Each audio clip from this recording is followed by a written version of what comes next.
এই ভিডিঅ'টোৰ তলত মই এটা লিংক দিছোঁ, তাতে যেতিয়া আপোনালোকে ক্লিক কৰিব, ইয়াতে দৰ্পণৰ যিটো অফিচিয়েল ৱেবছাইট এইটো খোল খাই যাব।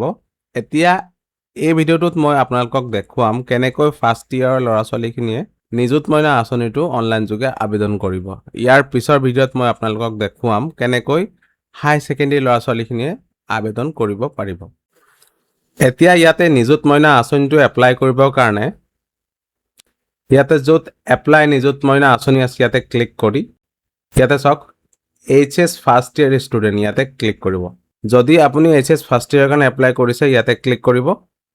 যদি আপুনি HS ছেকেণ্ড ইয়াৰৰ কাৰণে এপ্লাই কৰিছে তেতিয়া ইয়াতে ক্লিক কৰিব। ঠিক আছে, মই যিহেতু HS ফাৰ্ষ্ট ইয়াৰৰ কাৰণে এপ্লাই কৰিছোঁ সেইটো কাৰণে মই ইয়াতে ক্লিক কৰি দিম। ইয়াতে অনলাইন কৰোঁতে আপুনি যিটো মোবাইল নাম্বাৰ দিছিলে সেইটো মোবাইল নাম্বাৰ দিব। তাৰপিছত ইয়াত ডেট অফ বাৰ্থত ষ্টুডেণ্টটোৰ ডেট অফ বাৰ্থ দিব। তাৰপিছত যিটো তাৰ লগইন পাছৱৰ্ড আছিলে সেই লগইন পাছৱৰ্ডটো ইয়াতে দি আপুনি লগইন এজ ষ্টুডেণ্ট অপশ্যনত ক্লিক কৰি দিব। যদি বোলে পাছৱৰ্ডটো পাহৰি গ'লোঁ তেতিয়া আপুনি জাষ্ট ইয়াতে ক্লিক কৰি পাছৱৰ্ডটো ৰিছেটো কৰি ল'ব পাৰিব। ঠিক আছে, তো এইখিনি লগইন হৈ ল'ব। লগইন হোৱাৰ পিছত এতিয়া আপুনি ইয়াতে চাওক এপ্লাই নিযুত মইনা আঁচনি স্কিম এই অপশ্যনটোত ক্লিক কৰি দিয়ক। ইয়াতে ক্লিক কৰাৰ পিছত ইয়াতে ষ্টুডেণ্টৰ নামটো আহি যাব, ইয়াতে ডেট অফ বাৰ্থ আহি যাব, ইয়াতে পেৰেণ্টছৰ নাম আহি যাব, ইয়াতে মোবাইল নাম্বাৰ আহি যাব। এইটো অট'মেটিকেলি ফিল্ড হৈ আহিব, মানে প্ৰি ফিল থাকিব। তাৰপিছত ইয়াৰ পৰা আপুনি আপোনাৰ ধৰ্মটো বাছি দিব লাগিব, আপুনি হিন্দু নে মুছলিম নে খ্ৰীষ্টিয়ান নে কি হয় ইয়াৰ পৰা আপুনি বাছি দি দিব লাগিব। তাৰপিছত ইয়াৰ পৰা ষ্টুডেণ্টটো মেৰিড নে আনমেৰিড নে কি হয় সেইটো ইয়াৰ পৰা এনেকৈ চিলেক্ট কৰি দি দিব। তাৰপিছত ইয়াতে চাওক ষ্টুডেণ্টৰ আধাৰ নাম্বাৰটো ইয়াতে আহি গৈছে। এতিয়া সেই আধাৰ নাম্বাৰটো আপুনি ভেৰিফাই কৰিবৰ কাৰণে ভেৰিফাই আধাৰ নম্বৰত ক্লিক কৰিব। ভেৰিফাই আধাৰ অপশ্যনত ক্লিক কৰাৰ পিছত যিটো ৰেজিষ্টাৰ নাম্বাৰ সেই ৰেজিষ্টাৰ নাম্বাৰত 6টা ডিজিটৰ OTP যাব। সেই OTPটো আপুনি এণ্টাৰ OTP অপশ্যনত লিখি দিব। তাৰপিছত ভেৰিফাই OTP অপশ্যনত ক্লিক কৰি দিব। OTPটো ছাকচেছফুলি ভেৰিফাই হোৱাৰ পিছত এতিয়া আপুনি OK অপশ্যনত ক্লিক কৰিব আৰু অকণমান তললৈ আহিব। এতিয়া আপুনি ইয়াতে ষ্টুডেণ্টৰ আধাৰ কাৰ্ডত যেনেকৈ এড্ৰেছটো আছে ঠিক তেনেকৈ চাই ইয়াতে ফিল আপ কৰি দিব লাগিব। ইয়াতে প্ৰথমেই কৈছে অসমৰ স্থায়ী বাসিন্দা হয়নে, যদি হয় তেতিয়া আপুনি ইয়াৰ পৰা য়েছ চিলেক্ট কৰি দি দিব, যদি নহয় তেতিয়া ন' চিলেক্ট কৰিব। তাৰপিছত ইয়াতে কৈছে এৰিয়া অফ ৰেচিডেঞ্চ, মানে ষ্টুডেণ্টটো ক'ত থাকে, চহৰত থাকে নে গাঁৱত থাকে। যদি গাঁও হয় ৰুৰেল, যদি চহৰ হয় আৰবান হ'ব। ঠিক আছে, তাৰপিছত ইয়াতে ডিষ্ট্ৰিক্টটো অট'মেটিকেলি আহি যাব। তাৰপিছত ইয়াতে ব্লক নেমটো দি দিব। তাৰপিছত ইয়াৰ পৰা গ্ৰাম পঞ্চায়তটো চিলেক্ট কৰিব। তাৰপিছত গ্ৰাম পঞ্চায়তটো চিলেক্ট কৰাৰ পিছত ইয়াতে গাঁওখন আহি যাব। তো গাঁওখন আপুনি চিলেক্ট কৰি ল'ব। যদি গাঁওখন নাহে তেতিয়া আপুনি আদাৰ অপশ্যন ক্লিক কৰিব। আদাৰ অপশ্যনত ক্লিক কৰাৰ লগে লগে ইয়াতে গাঁওখনৰ নাম লিখিবলৈ আহি যাব। ইয়াতে আপুনি গাঁওখনৰ নামটো লিখি দিব। তাৰপিছত ইয়াৰ পৰা আপুনি পিনক'ড দিব। তাৰপিছত ইয়াৰ পৰা আপোনাৰ পুলিচ ষ্টেচনটো চিলেক্ট কৰিব। তাৰপিছত ইয়াৰ পৰা সমষ্টিটো চিলেক্ট কৰিব, মৰিয়নি হয় নে তিতাবৰ, যি হয় ইয়াতে ক্লিক কৰি আপোনাৰ যিটো হয় সেইটো চিলেক্ট কৰি দি দিব। কমিউনিকেশ্যন ডিটেইলছখিনি কমপ্লিটলি ফিল কৰাৰ পিছত আপুনি তললৈ আহিব। ইয়াতে ষ্টুডেণ্টৰ যিটো একাডেমিক ডিটেইলছ সেই গোটেইখিনি ইয়াতে আহি যাব।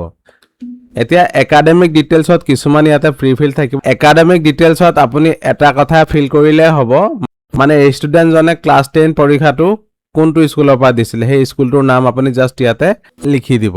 তাৰপিছতে ইয়াতে আপুনি এটা ARN নাম্বাৰ পাইছে, এই ARN নাম্বাৰটো আপুনি ফটো তুলি থ'ব, এইটোৱে মেইন বস্তু হয়। ঠিক আছে, তাৰপিছত আপুনি অকণমান তললৈ আহক। এতিয়া ইয়াতে ষ্টুডেণ্টৰ একাউণ্ট ডিটেইল দিব লাগিব।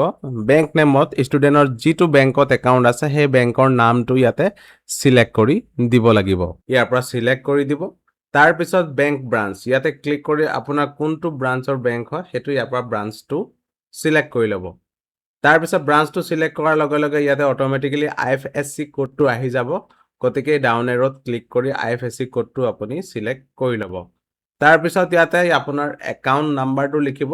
যিটো একাউণ্ট নাম্বাৰ ষ্টুডেণ্টৰ নিজৰ নামত থাকিব লাগিব সেই একাউণ্ট নাম্বাৰটোহে ইয়াত ভেলিড হ'ব। গতিকে ষ্টুডেণ্টৰ যিটো নিজৰ একাউণ্ট আছে সেই একাউণ্টৰ পৰা চাই ইয়াতে আপুনি একাউণ্ট নম্বৰটো লিখি দিব। একাউণ্ট নম্বৰ লিখাৰ পিছত একাউণ্ট হোল্ডাৰ নেম, মানে বেংকত যেনেকৈ নামটো আছে একাউণ্ট হোল্ডাৰৰ ঠিক তেনেকৈ আপুনি ইয়াতে লিখি দিব লাগিব। ইয়াতে লিখি দিয়াৰ পিছত ব্ৰাউজ অপশ্যনত ক্লিক কৰি আপুনি ইয়াতে বেংকৰ যিটো ফ্ৰণ্ট ছাইড থাকে সেই ফ্ৰণ্ট কপিটো ইয়াতে আপলোড কৰি দিব লাগিব আৰু সেই ফ্ৰণ্ট কপিটো JPG বা PNG ফৰমেটত হ'ব লাগিব পাছবুকখন ইয়াতে সাকসেসফুলি আপলোড হোৱাৰ পিছত আপুনি তললৈ আহিব আৰু ইয়াতে প্ৰিভিউ এণ্ড প্ৰচিড অপচনত ক্লিক কৰি দিব প্ৰিভিউ এণ্ড প্ৰচিড অপচনত ক্লিক কৰাৰ পিছত আপুনি যিখন ফৰ্ম ইয়াতে ফিল কৰিছিলে তাৰ প্ৰিভিউ আহি যাব গতিকে এবাৰ ভালকে আপুনি চাই এটো গুটেটো কনফাৰ্ম কৰি ল'ব যে আপুনি ভালদৰে ফিল আপ কৰিছে নে নাই কৰা যদি ইয়াতে কিবা ভুল থাকে তেতিয়া আপুনি এডিট অপচনত ক্লিক কৰি ইয়াক এডিটো কৰিব পাৰিব যদি গুটেখিনি ঠিক থাকে তেতিয়া আপুনি ইয়াতে জাস্ট ইয়াতে ডিক্লেৰেশ্যন বাই দি ষ্টুডেন্ট অপচনত টিক কৰিব আৰু ইয়াতে সাবমিট অপচনত ক্লিক কৰি দিব আৰু এতিয়া ইয়াতে ওকে অপচনতো ক্লিক কৰি দিব ওকে অপচনত ক্লিক কৰাৰ লগে লগে ইয়াতে